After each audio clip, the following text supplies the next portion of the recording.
Hi, and welcome back to our journey through the life of Dr. Hat Jahan Moon, the Mother of Peace. We're currently in Chapter 4, where Mother is describing the early stages of our church development. At a time when we were fighting against the values of materialistic atheism, our families were overextended, offering everything they had, even sacrificing their children. The church was under constant attack, but Father and Mother were desperate to reach all corners of the globe with their love. Despite extreme challenges, they encouraged our early members to break through every boundary in order to establish a worldwide foundation. The title of this message is Our Elders Who Had So Little Gave Everything to Establish the Foundation We Stand on Today.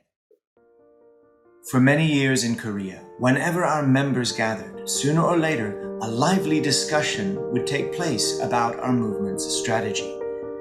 "We must turn our eyes to the wider world now," somebody would say. Another would retort, "Isn't it too early? We don't even have a church building here in Korea." And a third would join in the fray. "Okay, so we build an attractive building, but if it's only for Korea, will God like it?" Both Father and Mother knew that the foundation in Korea was important, but they also knew that the international mission was essential. So they continually sacrificed Korea for the sake of the world. We need to consider how difficult this was for the Korean church members, not only in terms of their own survival and success, but also their public status.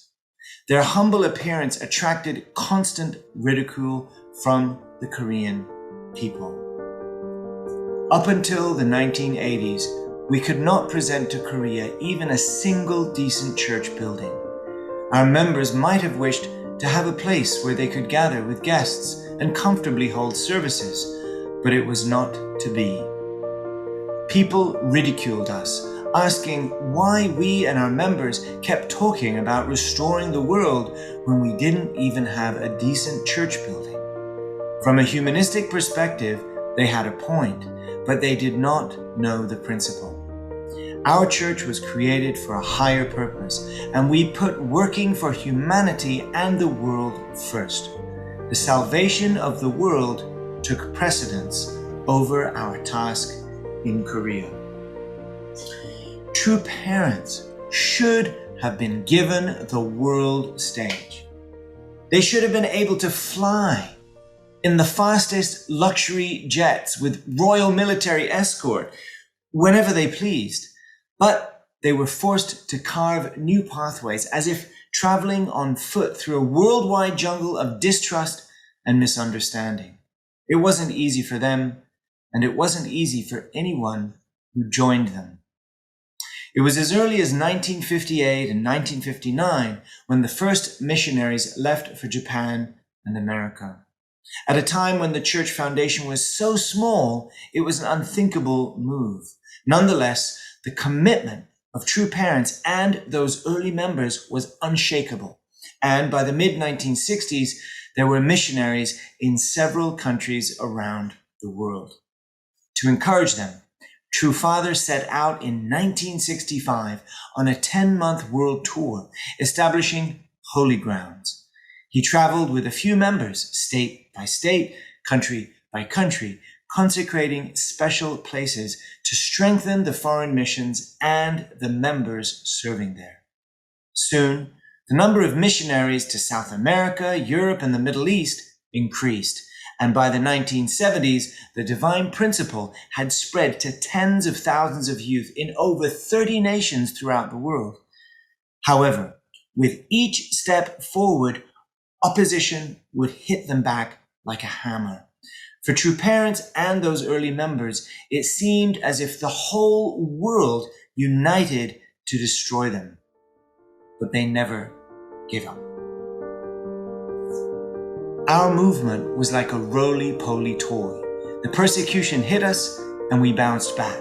It hit us again and we bounced back again, even stronger. By 1975, True Parents sent even more missionaries to another 95 nations. Logically speaking, it was the wrong thing to do. They were already overstretched, they were overextended, putting everything at risk. However, they felt the urgency of God and sent out these precious young people to evangelize the world. And they really had no idea what they were doing, these young missionaries. They had to figure it all out as they went. Mother describes it. I recall my husband's words shared late one evening. There will always be reasons that we cannot send them, but if we do not send them now, we will never send them. There will never be a moment without difficulties. Let us make a firm decision when the things seem most difficult. They left with enough money to survive for a few days, a suitcase of clothes, and a Divine Principle book. Instead of living in nice buildings or homes, they stayed in tiny rooms or huts. They had to improvise mission plans and work together despite having different cultural backgrounds and speaking different languages. Faced with so many unknowns, those who were leaving and those who were sending both had to maintain a brave face, knowing each missionary was stepping into an unpredictable future. Can you imagine how they must have struggled not only to survive, but they had to overcome language barriers and huge cultural differences, not only between themselves, but with those in the countries they were evangelizing. And unlike regular Christian missionaries, they were sent off with no financial support. On top of this, they represented a movement that was persecuted and even banned by many governments. In order to lay the foundation we stand on today, some even had to sacrifice their lives. One day in the early 1980s, we received a one-page letter from one of them. It concluded with heart-rending words. My last moment on earth is approaching. This is the last greeting I give you here on earth. I will meet you in the spirit world. Please live a long and healthy life. This young man was behind the Iron Curtain in a communist prison, and this was his final letter, written just before his execution. The instant I read it, my body stiffened as if my blood had turned cold and blue. My tears froze. I couldn't say anything. I felt like the fabled woman Mang Bu Sok, who died and turned to stone. I just stood there. My husband and I had to quietly, secretly hold such beloved people in our hearts. As the true parents of all people, our path with theirs was perilous and desperate. Unable to talk with anyone about such things, we could only weep inside and proceed with broken hearts. Can you imagine what was in our true parents' hearts? It was difficult enough for them to send these young people into danger, but to hear of their suffering without complaint must have brought tears to their hearts. Many of the missionaries and underground pioneers were putting their lives on the line, and they had never even met true parents. Many of them hadn't even seen a proper picture. Can you imagine what it was like for those young people to even see a picture of true parents? True Mother describes the example of meeting a young missionary who flew to New York to attend a meeting. And when she saw true parents for the first time, she burst into tears. The person who wanted to weep the most was me. But I knew if I did so, the happy occasion would turn into an ocean of tears. Therefore, with the heart of a strong mother, I embraced that young woman instead. The next day, I took all the missionaries out and bought them blouses and scarves, or dress shirts and neckties. This looks good on you, I would say to each of them, adding, you have worked very hard. True Mother wanted so much to embrace them, but she still had to encourage them to keep pressing forward for heaven's will. My heart of loving admiration for our leaders and tribal messiahs who have left their homeland for the sake of humanity remains unchanged to this day. When I think of what it was like for true parents, already given surroundings and circumstances that were so far beneath them, so humble and so challenging. Remember, they should have been given everything from the beginning, but they were really given nothing, and they had to build everything up with blood, sweat, and tears. And that was the same journey for those who followed them. Starting with those early days in Korea, we talked about the sacrifice of the families, especially the blessed wives, the mothers.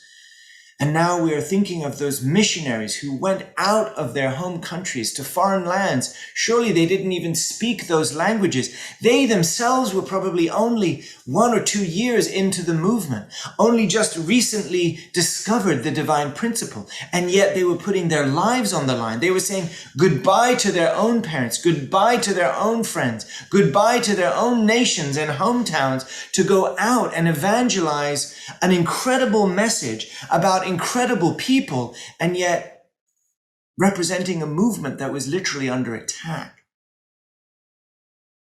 How must it have felt for them?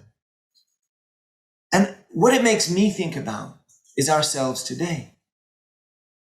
How about you? You know, these young missionaries, they were given so little, but they set out to build what would become the foundation of what we stand on today. This is the reality. And yet they were given so little. Again, many of them barely even got to meet true parents, if more than once. So with so little, how were they able to go so far under such difficult circumstances? They were pioneering all these new territories.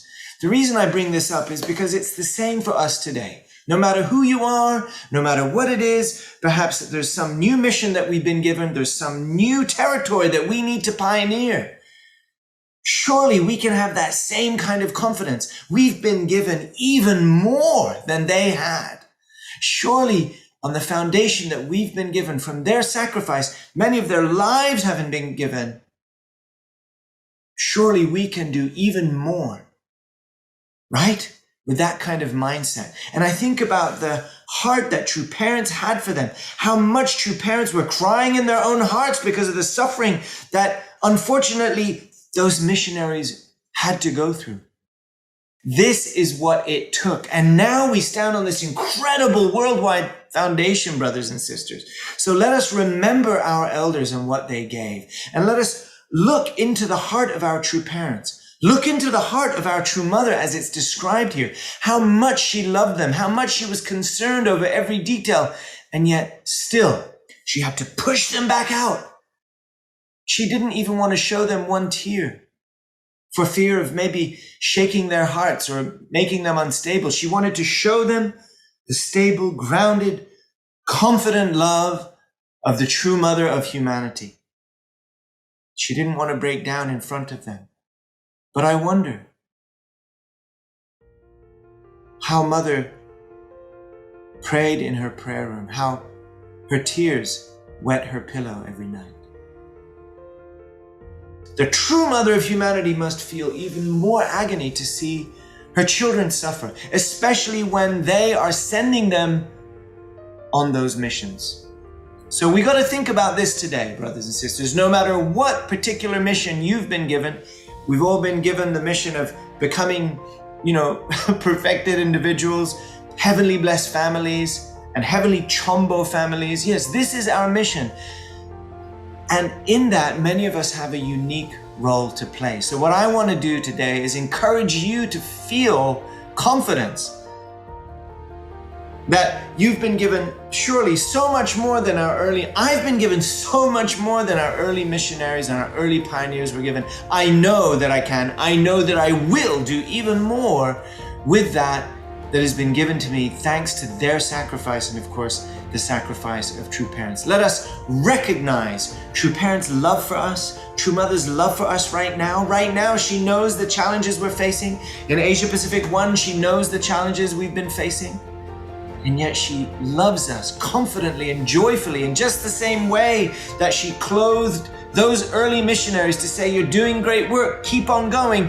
She's just recently gifted Asia with these beautiful holy items, not bought from the store, but worn by our own true parents, to remind you all that God loves you, true parents love you, have confidence in you, and no matter how difficult it may seem, keep on going through, brothers and sisters. Keep pressing forward, because we are advancing a great foundation for our own lives and the lives of those that come after us, for our descendants. Again, thank you so much for watching. I hope you enjoy this message. In the meantime, have a blessed day. God bless your family and all your loved ones. And I'll see you next time. Adieu.